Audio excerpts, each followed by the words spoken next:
Donc par rapport au détoilage, les premiers chrétiens ou ceux qui ont fondé donc la chrétienté, du chiisme, vont du coup, se poser la question de savoir comment on mourrait si, on était tué directement par Dieu, pour voir comment se passait la dématérialisation, pour comprendre cette partie-là et pour pouvoir avancer et en connaissance notamment de la croix aussi, pour faire grandir l'Esprit Saint. Et donc à ce moment-là, il y avait donc 2 prophètes chiites, on va dire 3. Il y en avait sûrement d'autres, mais en tout cas là dont je vais vous parler, dont Robinson Crusoe, qui est aussi l'ancêtre des Beatles, et Gilgamesh, qui est, en fait, c'est un prophète chiite aussi, parce qu'il a inventé des machines complexes, qu'il a révolutionné pour pouvoir, rentrer en Immanuel.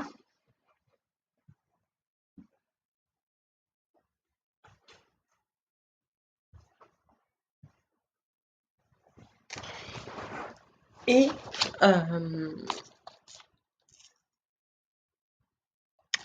mais c'est son fils, en fait.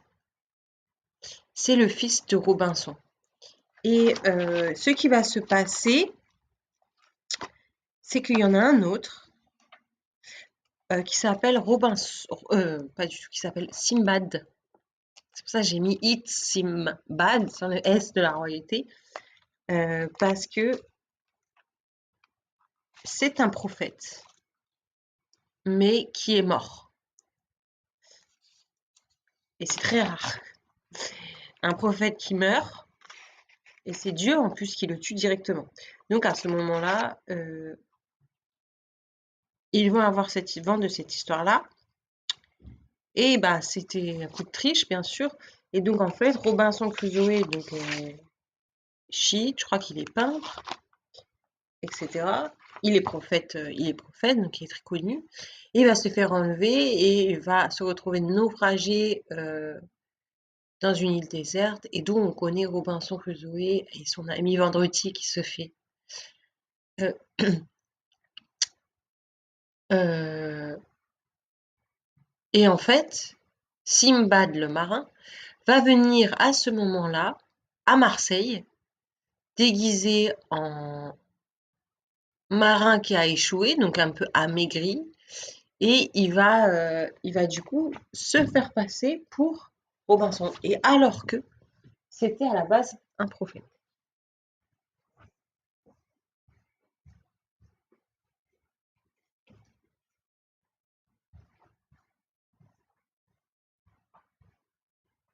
Donc c'était un prophète chiite parce qu'il y en avait plusieurs. C'était une grande, ça faisait longtemps que ça existait et que en fait Simba, le roi Simbad, voilà, et que du coup, il va s'embriquer lui-même en fait dans ses propres rouages et il va finir par être jaloux de Robinson.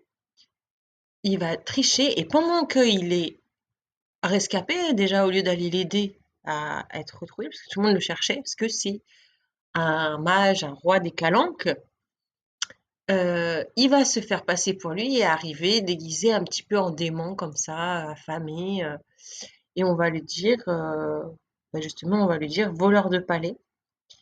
Et tout le monde, d'ailleurs, il parlait aussi en anglais, ils disent he's very old, look at him, he's not look like Paul Robinson.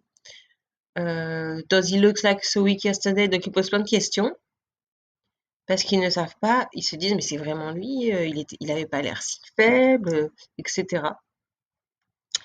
Et donc c'est une sorte en fait c'est un raté, c'est une sorte de marasme. Et ils vont se rendre compte aussi quand ils vont l'étudier un peu après que ça se passe, puisqu'ils sont les portes du temps de Xérès, donc ils arrivent à étudier dans le temps, qu'au moment où il est revenu, ils auraient pu voir facilement que c'était pas Robinson, parce qu'il n'avait plus sa croix. en fait, à l'intérieur, comme quand on crée un corps d'après les chrétiens, il y a forcément une croix pour créer le corps, ben lui, il l'avait plus. Donc il n'avait plus le Saint-Esprit. Euh, et donc, ben, il est mort comme ça, s'il n'y a plus de croix. Alors que Robinson, lui, était dans le triangle des Bermudes et était en train de se faire voler son palais, du coup, par Simbad, le palais des Calanques.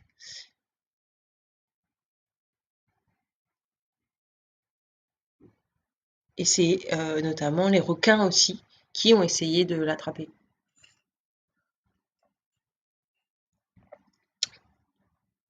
D'ailleurs, en passant, le surf, c'est un sport chrétien.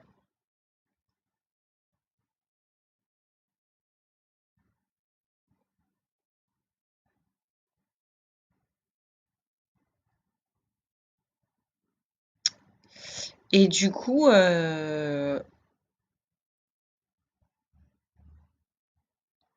et du coup, c'est un prophète du coup qui avait une croix qui en a plus, qui va du coup mourir.